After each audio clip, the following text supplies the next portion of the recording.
Doctor Ranajoy Sen এখন ইউনিভার্সিটির নামী ইংরেজির অধ্যাপক। দেশ বিদেশ থেকে সে বিভিন্ন সেমিনারে আমন্ত্রিত হয়। ছোটবেলার সেই দরিদ্র অবস্থা সে অনেক দিন আগেই পার হয়ে এসেছে নিজের পরিশ্রম, মেধা, অধ্যাবসায় আর বাবা মায়ের আশীর্বাদ ও ভালোবাসার সঙ্গে নিয়ে। কয়েক বছর আগে তার বাবা মা গত হয়েছেন, কিন্তু আজও চোখ বন্ধ করলে সেই মায়ের গায়ের মা মা গন্ধটা অনুভব করতে পারে। বাবার গর্বিত চেহারাটা চোখের সামনে ভেসে ওঠে। রণজয়ের ছোটবেলাটা একরকম দারিদ্র্যের মধ্যে কেটেছিল। সম্বল বলতে ছিল বাবার একটা ছোট্ট স্টেশনারি দোকান আর পলেস্তরা খসা একটা বহু পুরনো একতলা বাড়ি। সেই সময় মেয়েদের আধুনিক পোশাকের চল ছিল না। মাকে খুব ছোট থেকে শাড়ি পরে দেখতে অভ্যস্ত ছিল। মা ঘুপসি রান্নাঘরে অল্প উপকরণে যথাসাধ্য ভালো রান্না করত। মায়ের কপালে বিনবিনে ঘাম আর শাড়িতে তেল হলুদের দাগ রণজয়ের চির পরিচিত মা মা ছবি ছিল। রবিবার বাবা অল্প খাসির মাংস আনত। মা বড় বড় করে আলু দিয়ে সেটাকে বাড়িয়ে মাংসের ঝোল রান্না করত। সেই পরিমাণ মাংস আর বেশি আলু দেওয়া ঝোলের মায়ের রান্না করা মাংসের ঝোলের গন্ধটা আজও তার নাকে লেগে আছে। রণজয় ইলিশ মাছ খেতে খুব ভালোবাসত। ইলিশ মাছের সিজনে বাবা ইলিশ মাছ আনলে সেদিন উৎসব মনে হতো তার কাছে। সেই সময় 9, 10, 11 মিলে হায়ার সেকেন্ডারি পরীক্ষা ছিল।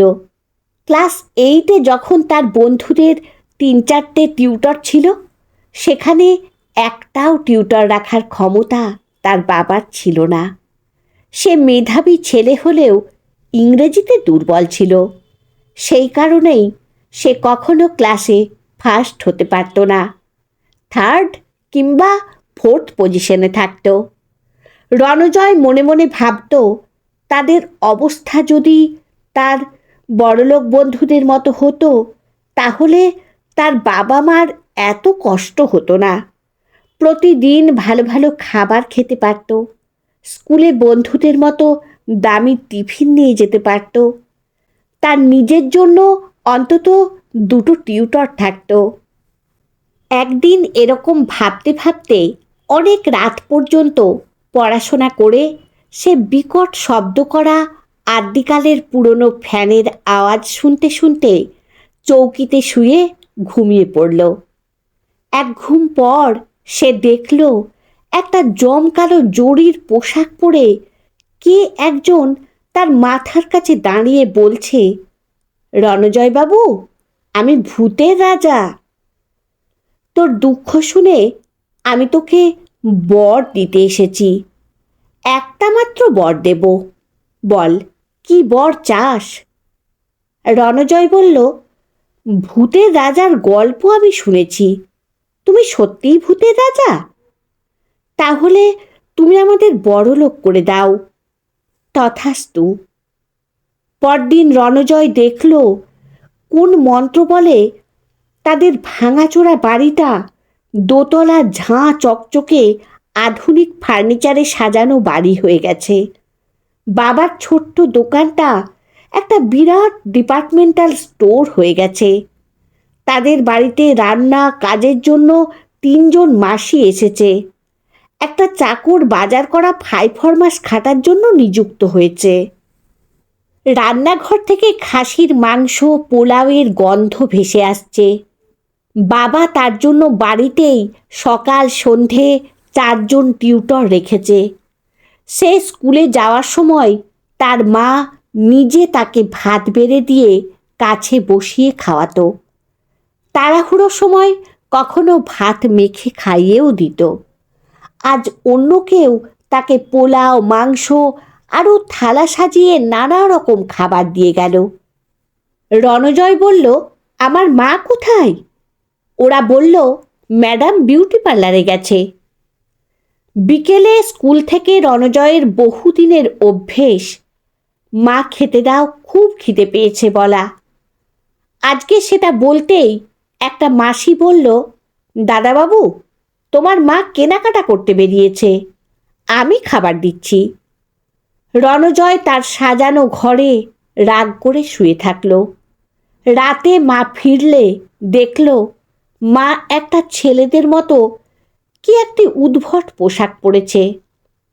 মায়ের মাথার লম্বা চুলগুলো ছেঁটে ঘাড় পর্যন্ত লুটিয়ে আছে, গা থেকে দামি পারফিউমের গন্ধ।